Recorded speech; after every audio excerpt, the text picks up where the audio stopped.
আমরা জানি পজিশনাল সংখ্যা পদ্ধতি 4 প্রকার, তার মধ্যে অক্টাল সংখ্যা পদ্ধতি হচ্ছে অন্যতম। আজকে আমরা অক্টাল সংখ্যা পদ্ধতির যোগ এবং বিয়োগ কিভাবে করতে হয় সেটা আমরা শিখব। তাহলে অক্টাল সংখ্যা পদ্ধতির যোগ এবং বিয়োগ করার জন্য আমাকে দশমিক এবং অক্টালের সম্পর্কটা আমরা দেখব। আমরা দশমিকের যোগ বিয়োগটা খুব সহজে পারি।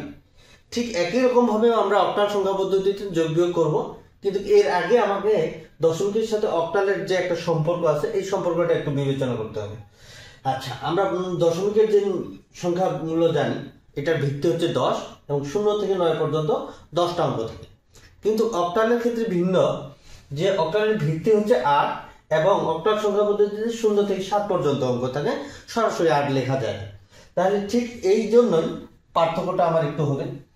0 থেকে 7 পর্যন্ত দশমিকের সাথে অক্টালের একই রকম মিল আছে।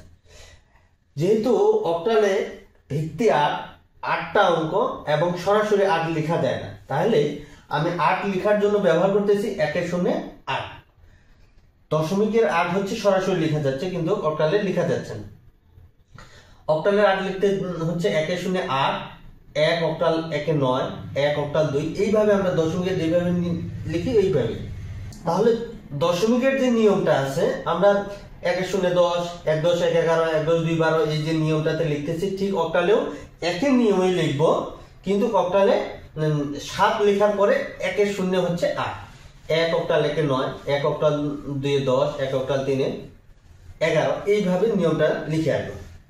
আমার এই প্যাটার্নটা মনে থাকলে এই অক্টালের যোগ এবং বিয়োগ সমস্যা হবে না। তাহলে আমরা প্রথমে একটা অক্টালের যোগ দেখি কিভাবে করতে হয়। 5 আর 2 যোগ করব। এই যে একটা অক্টালের যোগ দেওয়া আছে, এই যোগটা করব।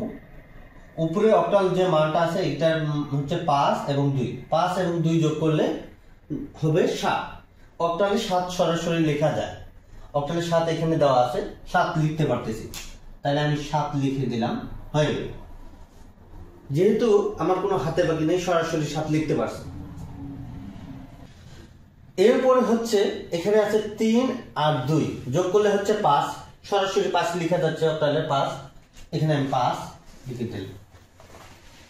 এরপর হচ্ছে 2 আর 1 যোগ করলে হচ্ছে 3, যোগফল আমি লিখে দিলাম, অক্টাল মানটা দিয়ে দিলাম, হয়ে গেল।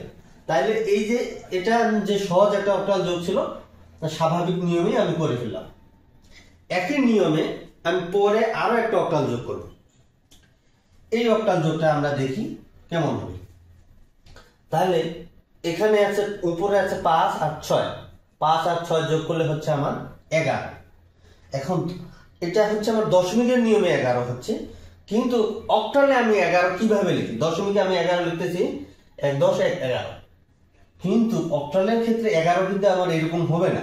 অক্টালের ক্ষেত্রে 11 হচ্ছে আমার 1 আর 3 লিখলে হচ্ছে 11। এখন প্রশ্ন হচ্ছে, আমি যে 11 1 আর 3 লিখলে 11 হচ্ছে, তাহলে 11 আমি কত বসাবো? 3 বসাবো। 11 3 বসাবো। তাহলে 11 3 বসানোর পর আমার এই পাশে যে বাম পাশে যে 1 থাকলো, এটা হচ্ছে আমার হাতে বাকি 1। আবার এই হাতে বাকি 1, 5 আর 2 যোগ করলে হচ্ছে 7, আর আমার হাতে ছিল 1, কত হলো 8। তাহলে অক্টালে আমার 8 কিভাবে লিখি?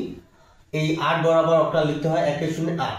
তাহলে 8 এর 0 বসবে, আমার 8 এর 0 বসবে, আমার হাতে বাকি থাকতেছে 1, এখানকার একটা হাতে বাকি থাকতেছে 4 আর 2 6, আর হাতে ছিল 1, তাহলে কত হলো 7, অক্টাল 7 এইভাবে। তাহলে এইখানে অক্টালের যোগটা হয়ে গেল। কিন্তু প্রশ্ন হচ্ছে যে আমি অক্টাল যখন যোগ করব, আমার তো এরকম একটা সারণী দেওয়া থাকবে না। তখন আমি কিভাবে এই সারণী ছাড়াই এই যোগটা করব?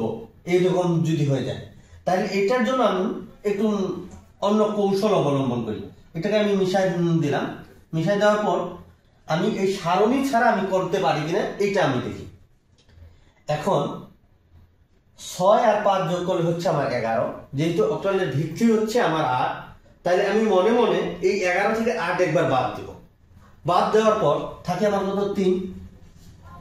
বাদ দিতে পারছি আমি একবার, তাহলে হাতে বাকি 1। এই জন্য 11 হচ্ছে আমার এরকম। এইরকম থিওরিটা আমি চিন্তা করে, তাহলে 11 থেকে 8 বাদ দিলে থাকতেছে 3, এই 3টা বসাই দেব। 8 কয়বার বাদ দিতে পারতেছি? একবার বাদ দিতে পারছি, এই জন্য আমার হাতে বাকি 1। 5 আর 2 হচ্ছে 7, আর হাতে ছিল 1, কত হলো 8। 8 থেকে অক্টালের ভিত্তি 8 আমি বাদ দিতে পারতেছি একবার, বাদ দেওয়ার পর থাকতেছে আমার কত? 0।